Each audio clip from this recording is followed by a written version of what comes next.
Another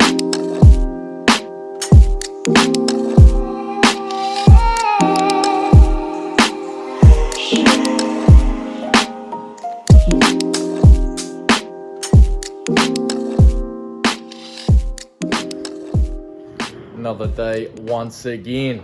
Cleaned everything in the ultrasonic cleaner last night, so we're pretty good to go. Just got the pistons back in there while it's heating up.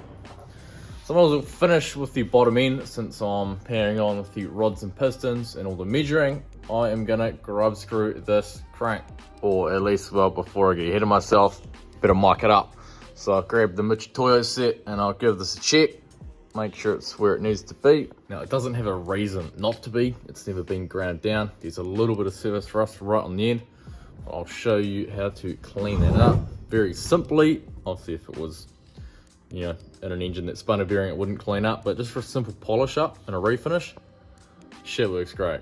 So what I'm gonna do is chuck this on the time lapse, grab the mics, and I will measure all the journals, and then go from there. If it all checks out, there's nothing funky, nothing's oval or tapered, I will start grub screwing it, cleaning it up, and get it on the road.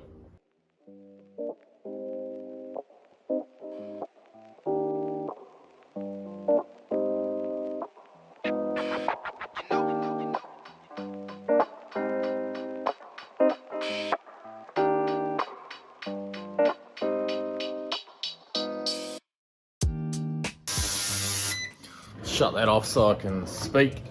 Just measured up the whole crank, marked all the journals, 1 through 7 on the mains and 1 through 6 on the rods. And all the rods are exactly the same. It's 44,970 and the mains are all 54,960. Now that is top and bottom, side to side, and also when I measure them, I also push them the whole width of the journal, make sure there's no taper. If it doesn't get tight, or if it gets tight, it'll stop. Or if it gets loose, you'll feel it move. So these are perfectly round and exactly the same all the way over. So that is mint. Guess what I'll do is throw it back on the time lapse, and I'm gonna drill out every single hole, same way I did it. I did make a separate video on that if you haven't seen it. So I'm gonna drill all these out, get these ready for an M8 by 1.25 tap. And then we'll have a serviceable crank. And then once I've done that, I will wire wheel all the rust off it. Or not the rust, sorry, all the dirt and whatnot. And then I will give it a polish, and then it should be off to old B-Dogs at Cut-ins to get a crank collar fitted.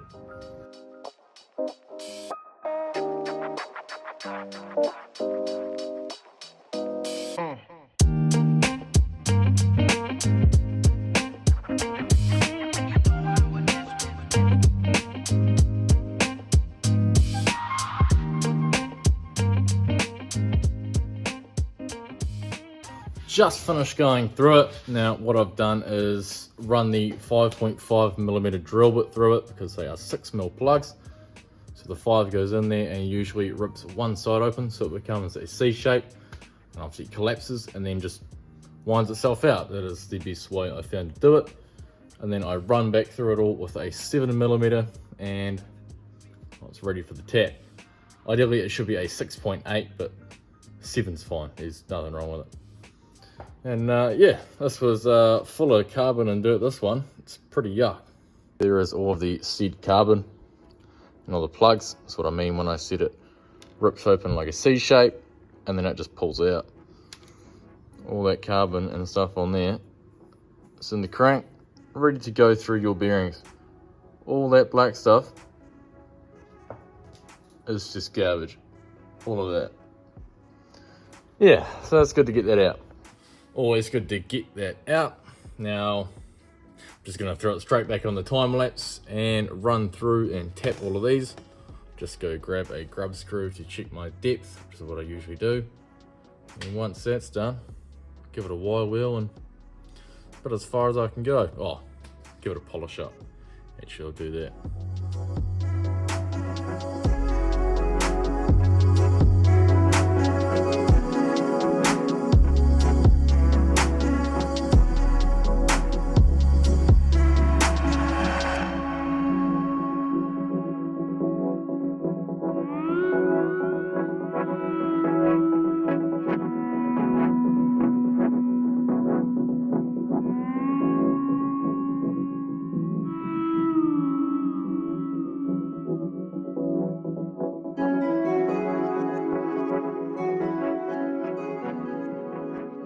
like to say I'm finally done with the pistons. I've come out of the ultrasonic cleaner and I've given them a rinse under the hose to get all the dirt out. And these are quite literally as clean as you can possibly get them. There is no dirt in here. Now I'm just going to run around it with the Scotch-Brite to get that little, I don't even know what you call it, just that little white film off there. And they should clean up like I've just pulled them out an OEM Nissan box.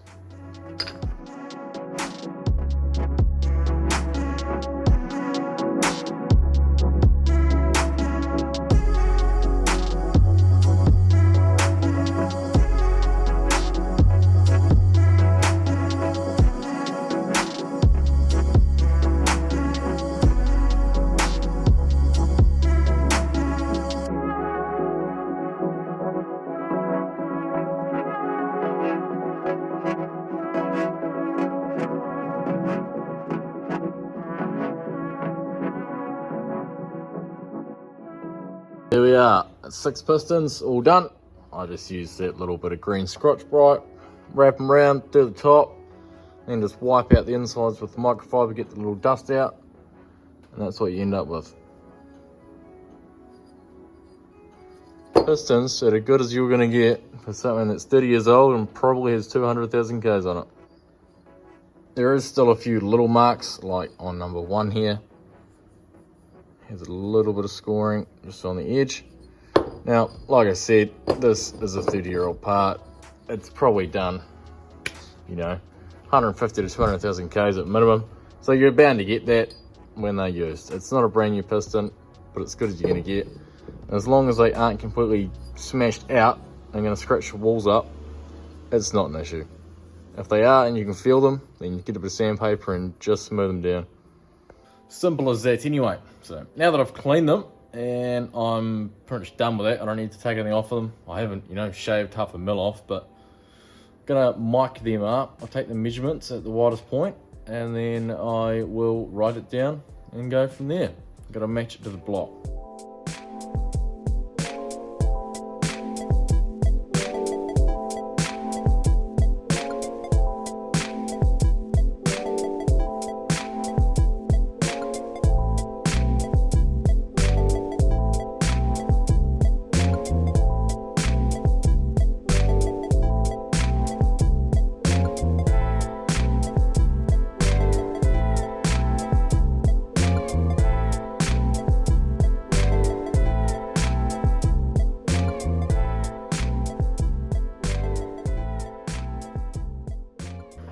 Just finished measuring up all my pistons, and obviously the mains have measured and the rods have been measured, or the rod journals.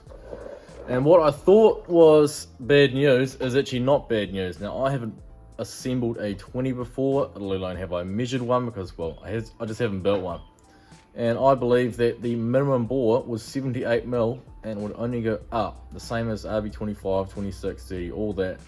Turns out 20s actually go backwards. So 78 is the max on an RB20, and they actually go down, so it'll be 77.95, I believe. That is the range of your bore. So that's quite interesting. And the pistons, I thought they were a bit small. Some of them measured at 77.940, 960, 910, and I thought, oh, well, that's not great. But it turns out that's actually in their limit. So it's 77.910 to 975, so they're actually okay. Interesting stuff. Although number 1 and number 3 are a tad undersized, it's really no issue. Now, I thought it was very, very undersized and far too small. I have to get another set, but that's actually acceptable to run. Interesting stuff. Now, I will put a few things up, like here, also somewhere around there, of some of the factory shop manual specs for piston sizes and, well, your rods, your crank, all that stuff, piston pins, your side-to-side clearance. Anyway, now that I've done that, what I'm going to do is grab my wrist pins that I have, and I'm going to fit them on the rods, and then go from there. I need to measure the block up as well, and find the biggest respective bores and the smallest ones, so I can match the pistons to best suit my block. I'll go grab my block and I will set it back on timing ups again, measuring it up, and go from there. We'll see what it measures up at. Alright, so I've got to be the slowest person on the planet. I set my phone up on the time lapse, measuring the entire block, which I've just done. Every single bore, front, back, middle, thrust, front and back. And I left it on Spotify instead of recording. That is definitely a pain in the ass because it actually will look pretty cool on time lapse, but it is what it is. Anyway, I've got all my measurements here and they're actually not bad. So that's at least some good news. As I was saying, with 20 dets working backwards, so that means the smallest number here is the factory bore, of course, and that is 9.6. So the biggest amount of wear we have at 78 millimeters means we've got 0.04 mil worth of wear. If you look at the factory shop manual specs, the out of round limit is 0.4, sorry, the wear limit is 0.02. Now my biggest is 0.04. No real worries, it's really not that bad. So we're gonna run it. And I don't have an option anyway because, well, I don't have another 4-wheel drive RB20 block and not many people do. What I'm gonna do anyway is now fit all the pistons to the rods, lube them up and do them the way you should. And I will chuck it on time lapse this time. I will actually record it. And the other reason that's annoying is because usually I write it down on my phone in my notes app, and this time I had to draw it because I was recording. So I'm gonna have to refill that in later into my notes app like I usually do with my engine builds. But it is what it is. Start the time lapse again.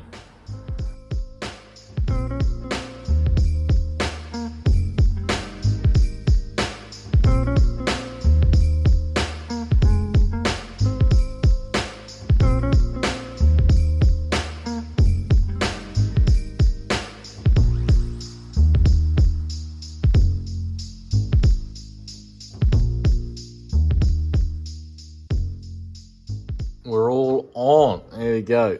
There's 6 pistons and rods all set up. They move beautifully. They're not sloppy. They are perfect. So that's a set of 6 done. Next thing on the list is to, I don't know. I really need to wash that block again. It's all nasty. And of course my pressure washer broke yesterday. It completely just died. The standard hose straight up off the tap has more pressure than my power washer now, which is just fucking great. Done most of my cleaning. I need to get some grub screws for that head and make that serviceable.